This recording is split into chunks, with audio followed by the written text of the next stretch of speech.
Okay, so let me at least start. We'll get into the why I even called the video what I called the video, which is why people think David Miscavige is sleeping with Lou. The short answer is because of Mitch. Okay, so let me intro this. I hope Mitch is in the chat.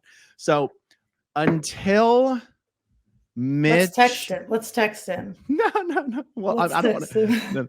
So until Mitch told a couple different stories, my working hypothesis, my working theory was basically just kind of what Mike Rinder had said, which is that he always saw David Miscavige as sort of being this kind of, asexual person who was sort of following in L. Ron Hubbard's footsteps of banishing his wife and just being celibate for the rest of his life. And, just Dave, by the way, when the title says sleeping with Lou is short for Larice, and Larice is David Miscavige's communicator, which is kind of a Scientology version of an assistant. Yes. And if you look on the thumbnail of this video, Tom Cruise is on the left side of the thumbnail. And Lou, I'm going to call her Lou because it's funnier. Normally, I would never call her Lou because I can't stand calling a woman Lou. But Lou is on the right-hand side. She is called Lou. She is called Lou. I know. I just don't like it. That's how they refer to her. I know, but I don't know her, and I just don't like doing it. But I'm going to call her Lou anyway.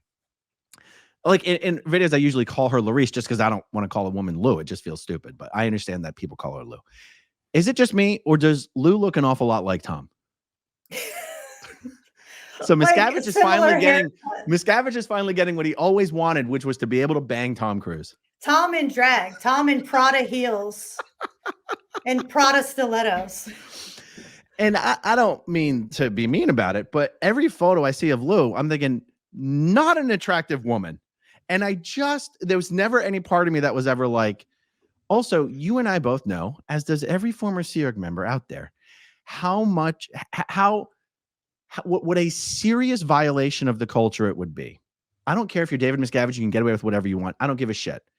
What a serious violation of the Sea Org culture it would be to have a physical relationship with someone you're not married to. It's, for some reason, like the worst crime you can commit in the Sea Org is to have a physical relationship with someone you're not married to, much less someone who is not the person you are married to.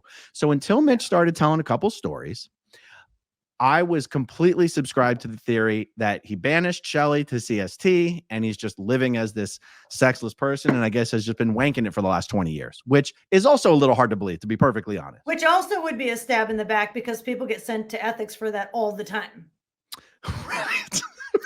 All the time. Believe it or not, I never had any exposure to, like, I never had to get off that overt in sessions. Funny choice of word, right? Yeah.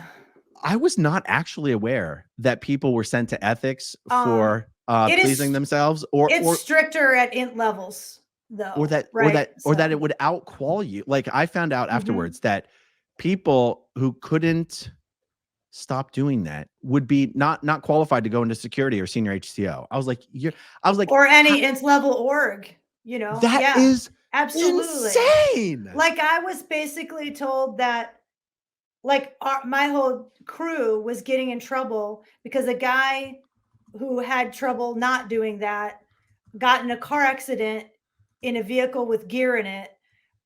So our whole crew was being punished because we didn't keep him from the ethics in. And I was like, I'm not gonna have that conversation with a guy who works for me. Like, one, it's a violation of his privacy. It's a violation of I don't need to, what? And why are you even telling me that this, why are you telling me every time one of my juniors goes and watches a porn video or does something to themselves, male or female, it's or someone, a coworker, this is totally inappropriate. And I don't want to know. I don't need to know if they're doing their job. Right. Cool. Right. So okay. So that's why for the longest time I was like, yeah, it makes perfect sense that Miscavige, because apparently even when he and Shelley were together, they had separate bedrooms, which for Sea Org members is insane. That's insane. And Shelley Miscavige is an attractive woman. So to think that Miscavige and his attractive wife, even when they were together, we're not in the same room. And then Val Haney has told some stories that, she was Shelley's assistant, and it was pretty clear that they only slept together a couple times a year. And I'm like, okay, well, it's not a huge demotion to go from 2 times a year to 0 times a year. Who gives a shit, And so anyway, that was my theory. Okay. Then Mitch told the story about, flying on the jet with Dave and Lou to the IES event. And that they retired to the bedroom. Now, even then, I'm like, okay, so maybe she rubbed his feet and fell asleep. Like, that doesn't mean they're sleeping together. Like, it just literally doesn't mean they're sleeping together. Okay, but then, so me and Mitch, we just disagree on this, because Mitch says Miscavige can get away with whatever he wants to get away with, and I go, look, if it was known by the people around Miscavige that he was still married to Shelley and was sleeping with Lou, Miscavige would simply not be able to punish anyone else for doing anything like that. That's too much of a cognitive dissonance for Sea Org members. I don't care what anyone else says. That's my opinion. Okay. So I asked you, though, this was a few weeks ago. I called you and I said, what can you tell me about what you observed about Dave and Shelley, Dave and Lou? What can you tell me? Now, well, I should just let you say it in your own words, but can I tell you what I remember you saying? Yeah, sure. You said that you just always assumed that Dave and Lou were a couple, but you didn't necessarily assume that he had divorced Shelley. Is that what you recall saying? Or just tell me what your thoughts were. What did you observe? What did you think was going on? So I assumed it just because that's how they behave together. And I wasn't the only one to assume it, but no one will talk about it. If you think a celebrity like Leah is going to get in that much trouble for asking a question on this subject, you can't, a staff member, a Sea Org member, a regular parishioner who's not a celebrity on it, starring in a TV show, you're not going to ask. Like, you even start that sentence and you're like getting hauled off, right? It's like, so you said it's how they behaved. So what did you observe? Yes. Well, they're always together like this. But they would be for their posts. They would be. But she's so physically close to him. What do you mean? Like, they stand physically close. They're vibey with each other. They seem almost flirty with each other sometimes in a professional sort of way. And there's just this closeness, and the way she occupies a space that, let's say if my wife went out and behaved like that with another woman, I'd be like, hey, what are you doing? Like, I'd be like, we need to talk about this, right? Like, that's kind of weird, kind of inappropriate, right? You see what I mean? So totally. if I were married to that person, and like, it's like, it was just weird. Let me ask you this. That's not concrete evidence for sure. Let me ask you this. There is something to be said. It's a little bit of of uncharted territory for a Sea Org executive, for David Miscavige, because we're talking about him being married, but we're also talking about a wife we pretty much all agree has been at the CST base since 2005. And that is 18 years. So, but why couldn't they just get divorced? But how do we, okay. So, but why did you necessarily assume they weren't divorced? Did you have an opinion one way or the other, or you just didn't really think about it? It was weird enough that I did think about it. So it was weird enough that I did think about it. I had to answer questions from non-Scientology opinion leaders who would come up and be like, oh yes, I met, Mr. Miscavige and his wife. And I was like, oh, yeah. Or a couple times I'd have these opinion leaders, like a local mayor or a local city council member or a politician or a religious leader that would be invited to these grand openings, right? I've had a couple times where someone asked me, are they married? And I was like, oh, I would like change the subject, because I was like, God, I don't know. But it was enough that I had these questions at least 10 times. Can I ask you a follow-up on this, though? Can I ask you a follow-up? Yeah. Did you ever know Shelley? Briefly, very, very briefly. When? 2004. And maybe this is why it connects in my mind as that type of a thing too, now that you bring this up. When when I met her, it was at events and grand openings. And we were at the New York org grand opening, I think it was. And she was right in there with him doing the same job. And she was in close with him.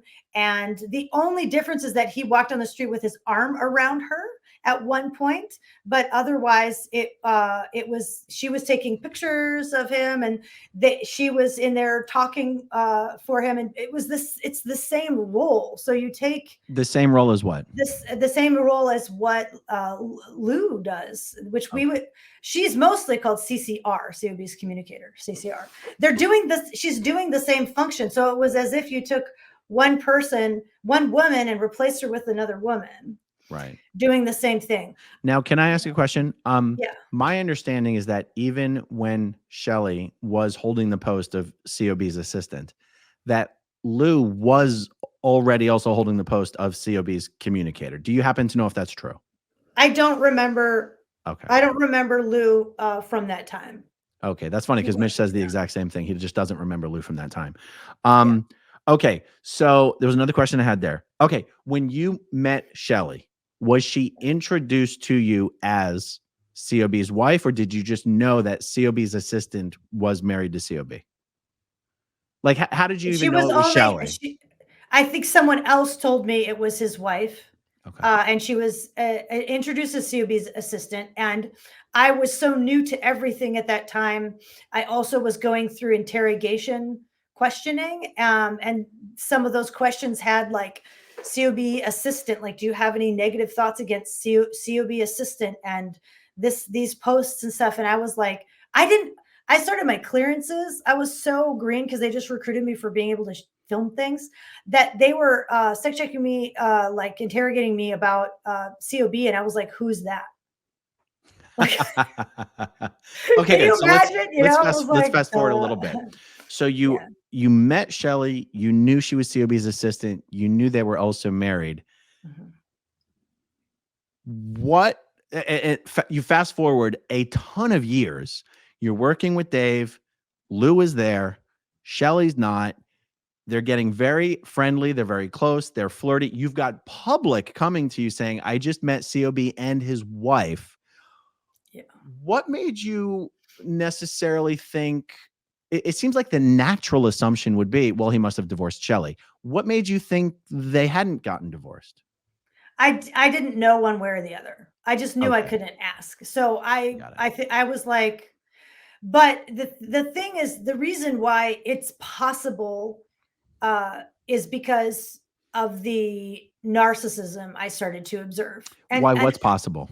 Why it's possible that the rules could be completely broken. It's just that level of narcissism and the amount of control, thought and mind control, that if you are working on his lines, they call it, like if you are connected to him in any way and you do work for him in any way, which I was for a number of years, they spend so much time working on your thinking about him, right? I had entire session after session after session to make sure and to handle anything, thinking. There's like thought control that goes on where they're making sure that you think that this is the most amazing person in the universe, and you have to think that this person is infallible, never has ever made a mistake,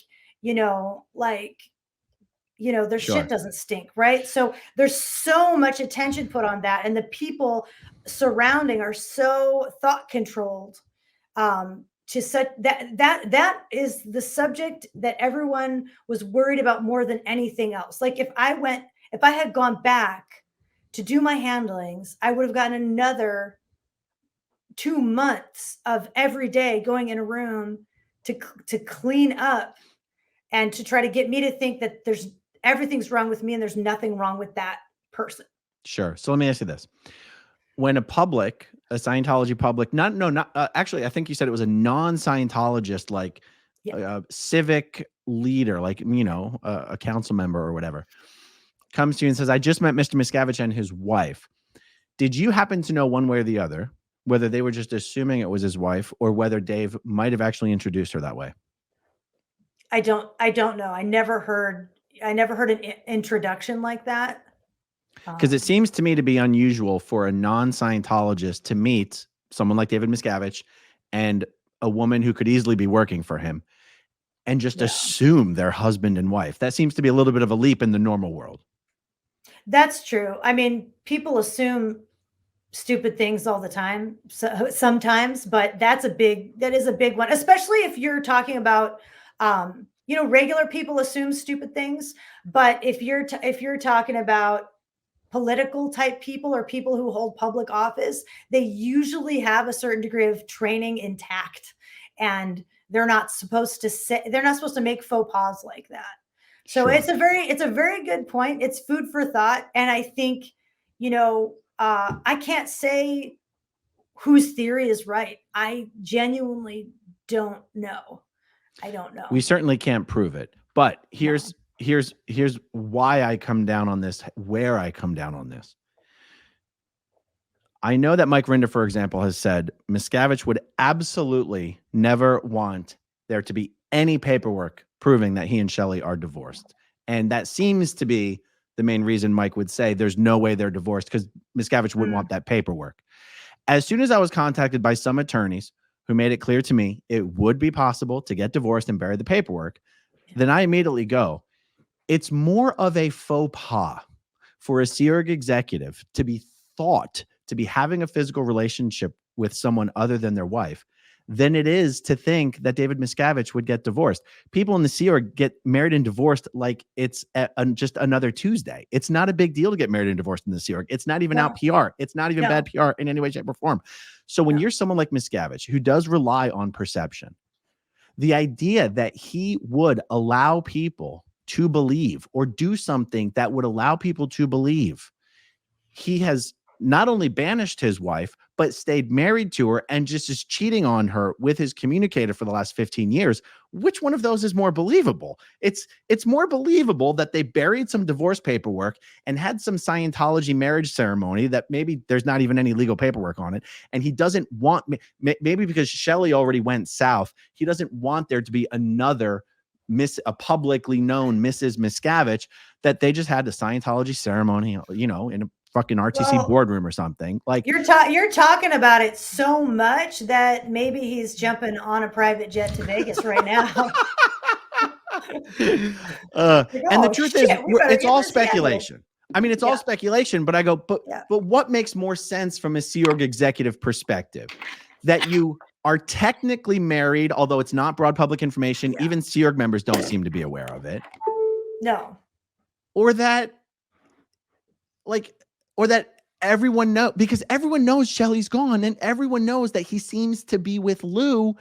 Why are we so stuck to the idea that he's still married to Shelley? It doesn't make any sense to me at all. Yeah. Yeah. And if he weren't, every single person in that circle would absolutely 100% assume that it's Shelley's fault, or the fact that there's such a stink about her. Like if your family member is speaking out about you, trying to make contact with you again, it is seen as your fault, your PTS, right? So it's her and her like whole track past lifetime evil wrongdoings that are causing these conversations. Like this conversation is her fault. So, and then the fact that she would put that on him is so wrong. It's like she wants the whole universe to succumb. Like that is the thought process. Sure. Right? And based on Sea Org sensibilities, whatever it is that, I don't know what middle management believes, or I don't even know what int management believes. I mean, I know it doesn't exist, but you know what I mean? People at the int base. Yes. Yeah. Whatever it is that people believe is the reason Shelley was removed from her post and reposted would be the exact same reason why Miscavige divorced her. This is not complicated. No, it's not a PR disaster. No, I mean, any way you look at it, it kind of is a PR disaster because we're talking about it, right? But it could, I mean, it would make more sense to me. But then people who are like totally narcissistic do stuff that will not make any sense to you. A person with no empathy, zero empathy, who's narcissistic, like has the full battery of narcissism traits. They can do something that makes no sense to you and me, and we'll never understand it. That's the only wild That's card. true. So we'll I mean, never, that's fine. we'll It's never true. know. It's true. But Right? I just want to get this on the record, though. You and I agree, and every other Sea Org member I've ever spoken with. Mitch doesn't agree, but he wasn't a Sea Org member. Having a physical relationship with someone you're not married to is the biggest sin a Sea Org member can commit for some reason. I mean, I don't know why the Sea Org became so puritanical. I mean, we sort of do know why.